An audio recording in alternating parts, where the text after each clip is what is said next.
வாழ்க வளமுடன். நமது குருவின் 14 அம்ச திட்டங்கள், அது நம்மளோட ஒரு வேதாத்திரியத்தோட ஒரு சிறப்பு இல்லையா?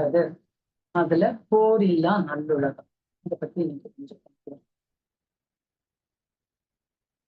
போர் போர் அப்படின்னா அது எதனால நமக்கு உருவாகுது? கோபம், பகை உணர்வு, இதுதானே. எதனால போர் தொடுக்கிறாங்க அப்படின்னா, ஒரு நாட்டிற்கு இன்னொரு நாட்டோட பலம், அந்த நாட்டோட பலம் நமக்கு தேவைப்படுது. அந்த பலத்துக்காக போர் நிகழ்வுது. அன்று நம்மளோட எல்லையை விரிவுபடுத்தி அதையும் நம்மளோட சேர்த்துக்கணும். இந்த 2 இதுக்காக தான் போர் நிகழ்வு. சோ இந்த போர்னால நமக்கு எவ்வளவு எல்லாம் கஷ்டம். ஏன்னா நமது மகரிஷி ரொம்ப கவலைப்பட்டதே போர்னால அந்த மக்கள் இறந்து போறது. இன்னைக்கு அதிகப்படியான செலவு ஒவ்வொரு நாட்டுக்கும், ஒரு நாடை விடுங்க, நம்ம இந்தியால அதிகமான செலவு எதுக்காக ஆகுது அப்படின்னு கேட்டீங்கன்னா, இராணுவத்திற்கும் இராணுவ உபகரணங்களுக்கும் மற்றதுக்கும் எத்தனையோ 1000 கோடிகள் வாட்டுக்கு ஒவ்வொரு வருஷமும் நம்ம பட்ஜெட்ல அவ்வளோ போயிட்டு இருக்கு. அவ்வளோ பெரிய அமௌண்ட்டை நம்ம என்ன பண்ணிட்டு இருக்கோம் ஒரு போருக்காக. சோ இந்த போருக்காக இதெல்லாம் செலவு பண்ணும்போது இந்த பணம் எல்லாம் நல்லபடியா ஆக்கப்பூர்வமா நமக்கு செலவு பண்ணிக்கிட்டான்னு ஒரு நிமிஷம் யோசிக்கணும். ஏன்னா அந்த எல்லை பிரச்சனையும் அவங்களோட வளத்தை பத்தியும் தான் நமக்கு ஒரு பிரச்சனையிலதான் அதை தொடங்குது. ஏன்னா இது பாத்தீங்கன்னா 5 அறிவு மிருகத்தில இருந்தே தொடங்கிடுச்சு, 2 அறிவில இருந்தே தொடங்கிடுச்சு. உயிரை தேடுவதற்காக இன்னொரு உயிரை, அந்த அந்த இது அங்கேயே தொடங்கிடுச்சு. அந்த இறை தேடி அது ஒரு புலி ஒரு மான வேட்டையாடும் போது அதன் மேல் இருக்கும் கோபம் பாஞ்சு போய் அதை பிடிக்குது. இந்த கோபம் அதுகிட்ட இருந்து தப்பிச்சு உயிர் உழைச்சா போதும் அப்படிங்கிற ஒரு பயம். இந்த கோபம், பயம், இந்த ரெண்டும் ரொம்ப முக்கியமா பகைய உருவாக்குது. அங்கதான் இப்ப இதேதான் இப்ப நம்ம அங்கிருந்தே நமக்கு தொடங்கினதுதான்.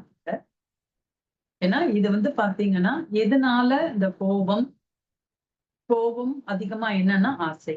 ஆசை அப்படின்னு பாத்தீங்கன்னா மூலம் தேவைக்கு மூலம்னா அது இயற்கை உணர்வு.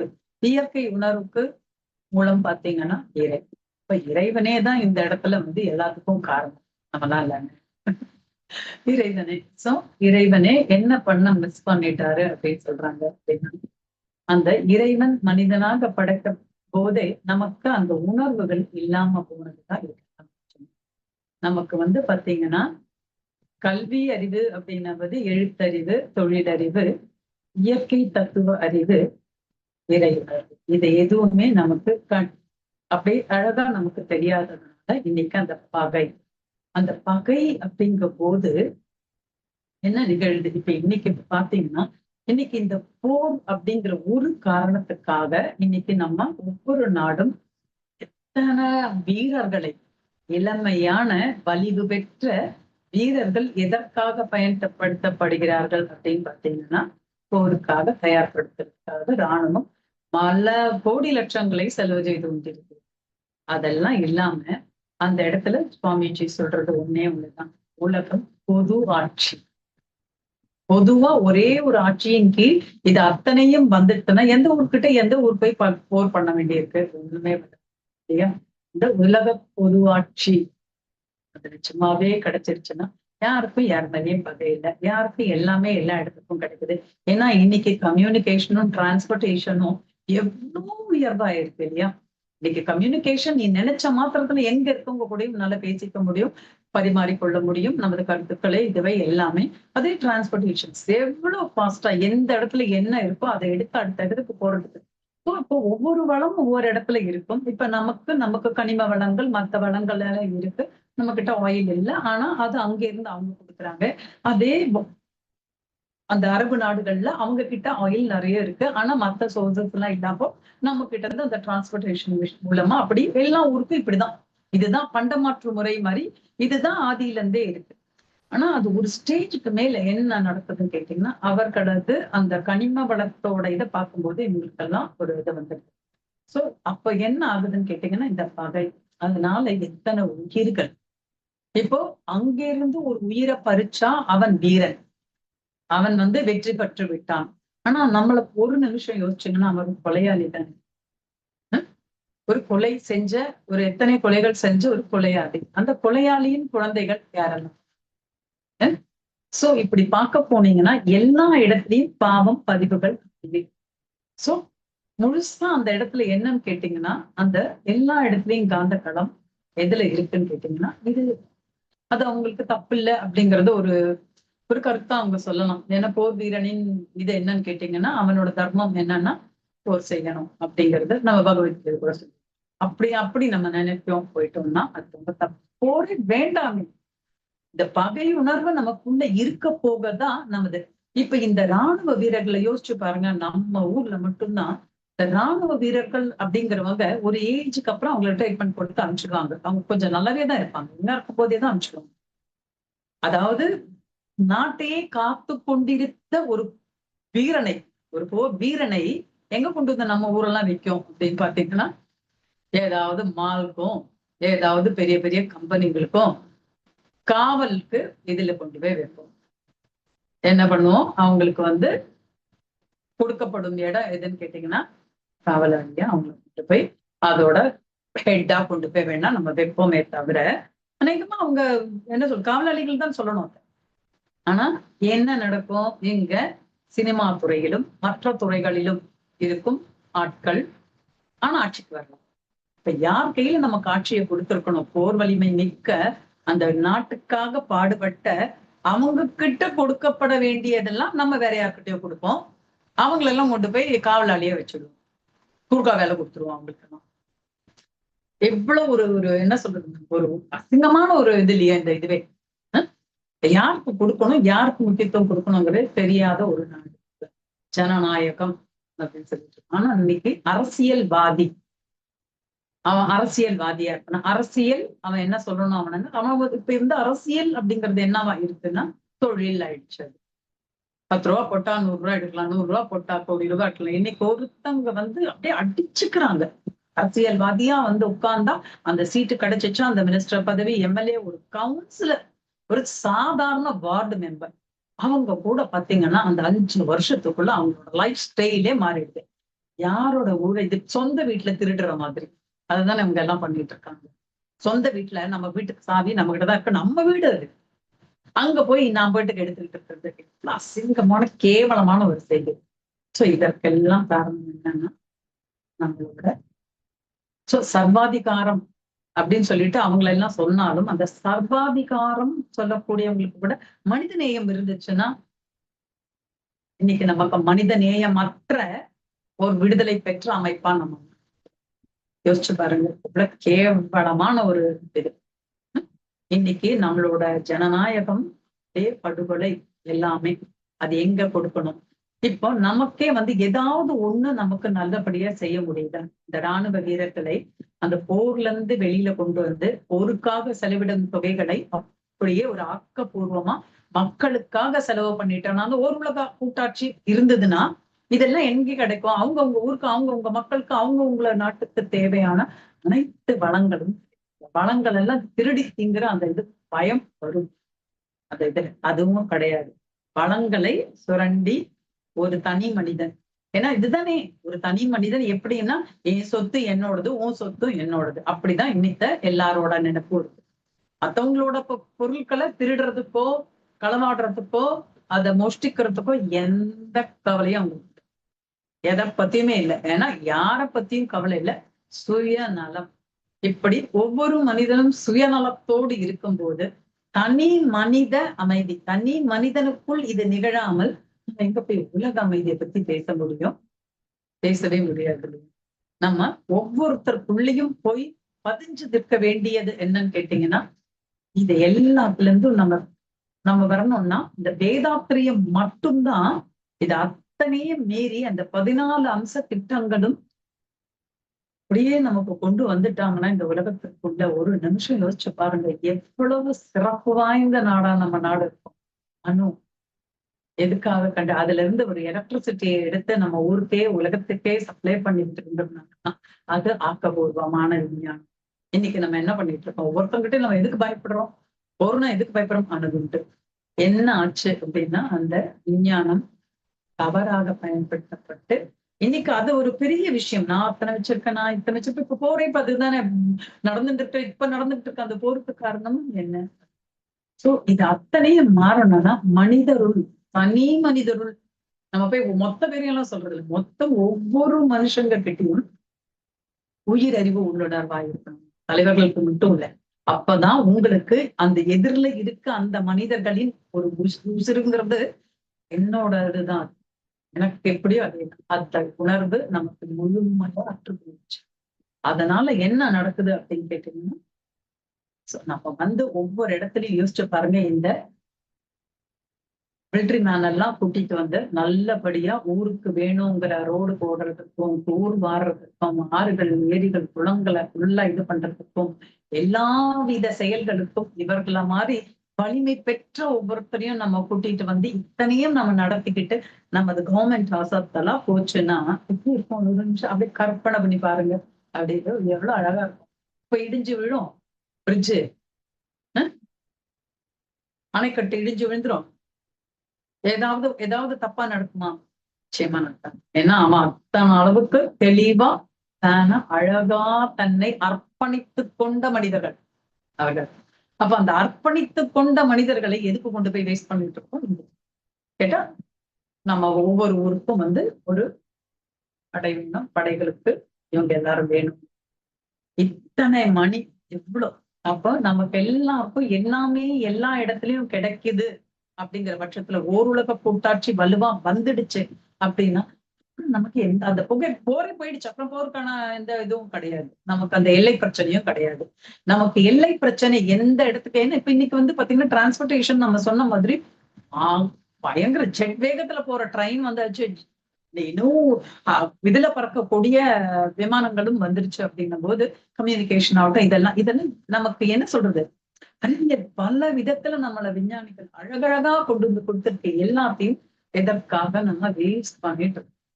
இது அத்தனையும் நமக்கு உருப்படியா கிடைச்சிச்சுன்னா ஒரு நிமிஷம் அப்படி கனவு வந்து பாருங்க. ஏன்னா இது அத்தனையும் சிறப்பா ஒரு உலகம், ஒரு சிறப்பான ஒரு வாழ்க்கை மனிதர்களுக்கும் இங்க எல்லாத்துக்கும் இந்த வளம் காத்து இருக்கிறதுக்கும் உண்டான ஒரு அமைப்பு. அது எதுன்னு கேட்டீங்கன்னா வேதாந்தம் மட்டும்தான். அங்க மட்டும்தான் இது அத்தனையும் எப்படி பண்ணா இப்படி மூச்சு பாருங்களேன். ஒரு மனுஷனுக்கு எவ்வளவு ஒரு உயர்வான எண்ணம், ஒவ்வொன்றும் எப்படி எழுதி எப்படி பாடி வச்சு படிச்சு வச்சு எழுதி வச்சுட்டு போயிருக்காரு. இதெல்லாம் வர்றதுக்கு வெறுமன நம்மளும் வேதாத்திரிய அன்பர்கள் சும்மா முதல்ல என்னையே நான் மாத்திக்கணும். தனி மனித அமைதி எனக்குள் நான் எப்போ ஒரு சின்ன விஷயத்துக்கு கூட பாகுபாடின்றி அந்த அனைத்து உயிர்களையும் என்னுயிராய் பாவித்து அப்படி முதல் நமக்குள்ளதான் அந்த மாற்றங்கள் வரணும்.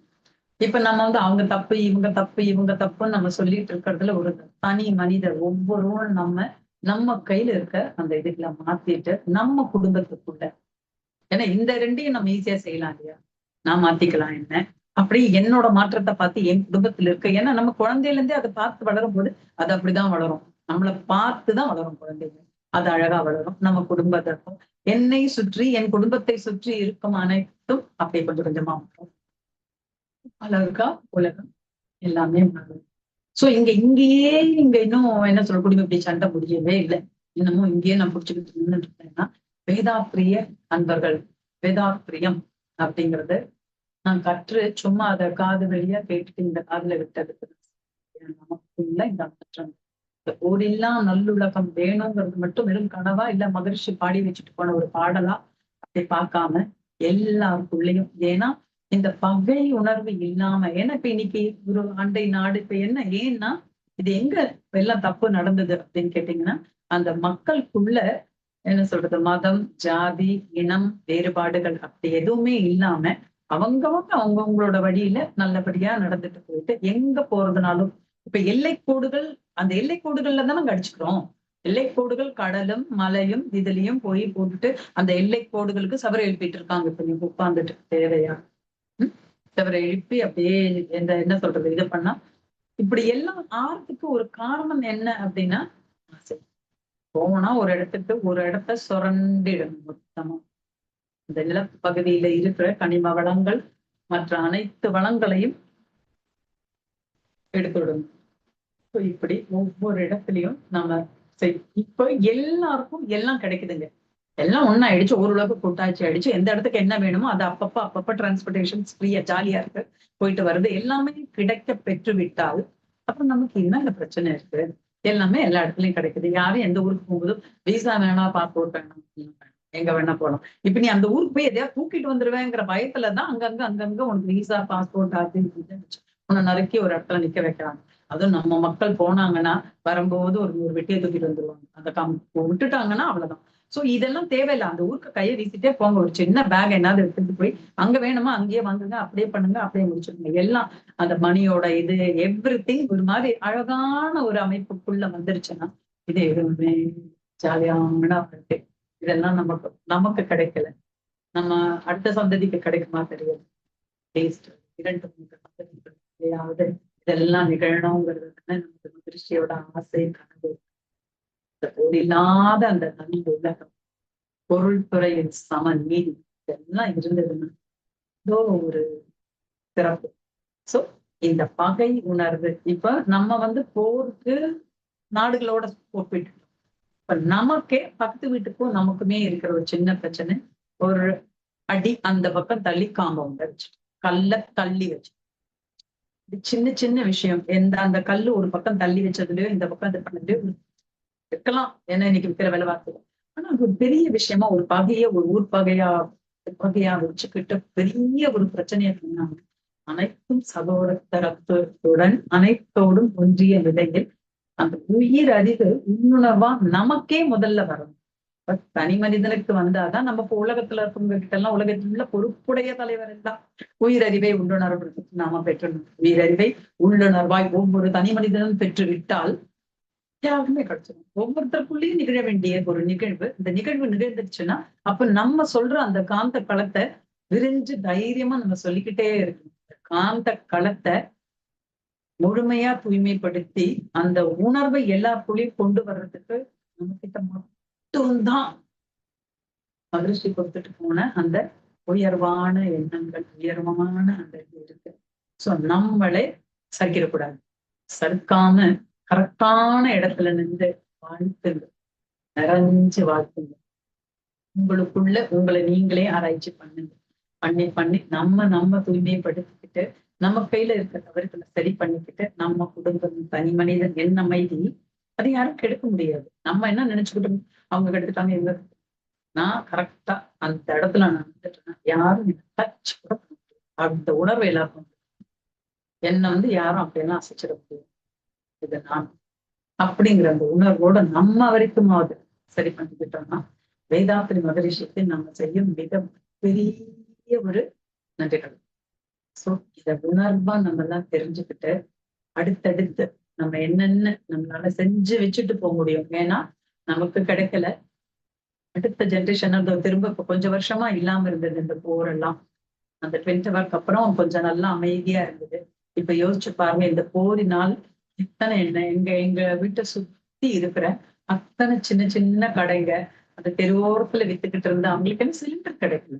அப்படி அவங்களோட வாழ்க்கை தரத்தை ஒரு நிமிஷம் யோசிங்க. அவங்க என்ன பண்ணுவாங்க?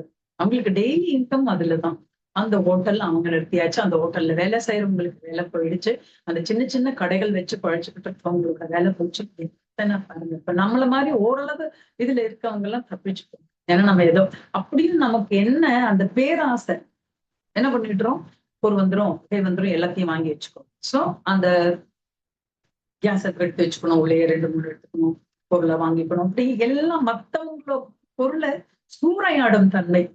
என்ன நடக்கும்? இயற்கையை நம்புங்க, இறைவனை நம்புங்க. அந்த நம்பிக்கையோட கண்டிப்பா எல்லாம் நல்லது நடக்கும் உணர்வோட எல்லாரும் பயணிச்சோம்னாலே நல்லா இருக்கும். நம்ம எல்லார் மனசுலயும் என்ன ஐயோ நம்ம என்ன பண்றது, எல்லாம் பேசலாங்க, வாயிலேயே எல்லாத்தையும் பேசலாம். ஆனா அது எப்படிங்க நடக்கும்?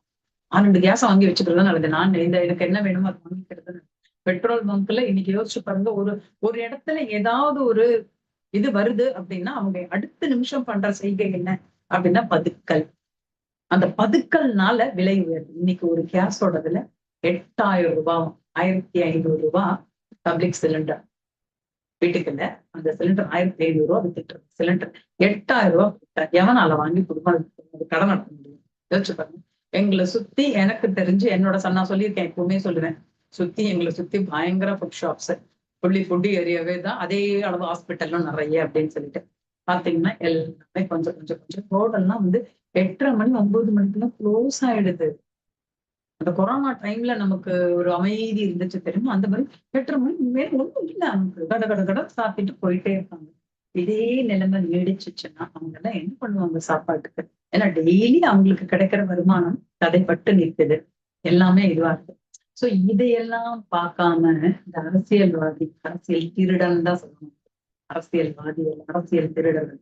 இந்த அரசியல் திருடர்கள் இப்போ அவங்களுக்கு ஓட்டுக்காக காசு கொடுத்துட்டு உட்கார்ந்துகிட்டு, நம்மளும் நாக்க தொங்க போட்டுட்டு அந்த 5000 3000 ரூபாய் மிக்சி கிரைண்டரு, இப்ப ஃப்ரிட்ஜ் தர போறாங்களாம்.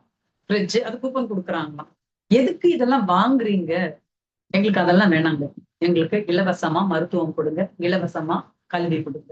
நம்ம எல்லாம் எப்படிங்க படிச்சோம்? கவர்மெண்ட்ல தானங்க படிச்சோம். கவர்மெண்ட் ஸ்கூல்ல தான். இன்னைக்கு ஒரு ஸ்கூல் ஒரு குழந்தைக்கு LKGக்கு 1,50,000 ரூபாய் கொடுக்கணும். இங்க சென்னைக்குள்ள ஒரு ஸ்கூல்ல ஒரு LKGல குழந்தைய கொண்டு போய் சேர்க்கணும்னா அதுல தனியா வேற ஒரு அமௌண்ட் கொடுக்கணும். அது வேற விஷயம். ஃபீஸ் 1,50,000 ரூபாய். அப்ப என்ன சம்பாதிக்கணும்? சோ 2 பேரும் பேரண்ட்ஸ் ஓடுறாங்க எதுக்கு ஓடுறாங்கன்னே தெரியாம இதுல 2 3 வித்துக்க முடியும். ஒன்ன வித்துக்கிட்டு அந்த ஒன்ன கரெக்டா வைக்கிறது. இதெல்லாம் காரணம் என்ன? நமது இயற்கை வளம், வாழ்க்கை வளம் இதெல்லாம் யாரால சுரண்டப்படுது?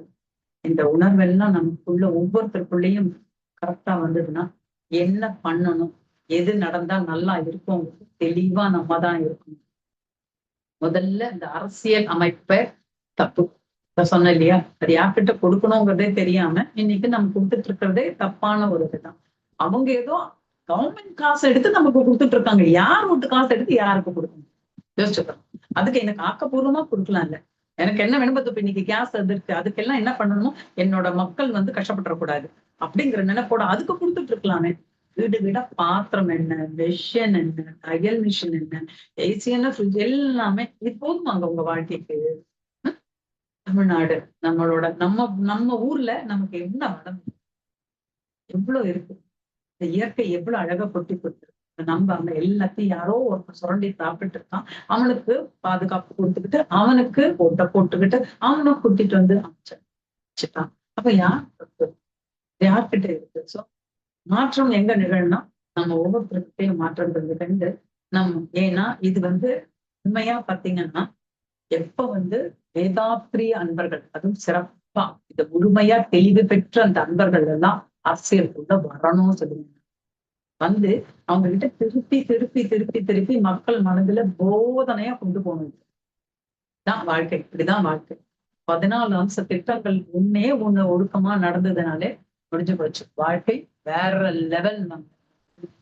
இது அனைத்திற்கும் நமது குருவருளும் இறையருளும் துணை புரிந்து நம்ம இந்த உலகத்தை சிறப்பாய் அமைக்க நம்ம வேண்டிக்கதான் முடியும். வாழ்க்கை வளர்ந்த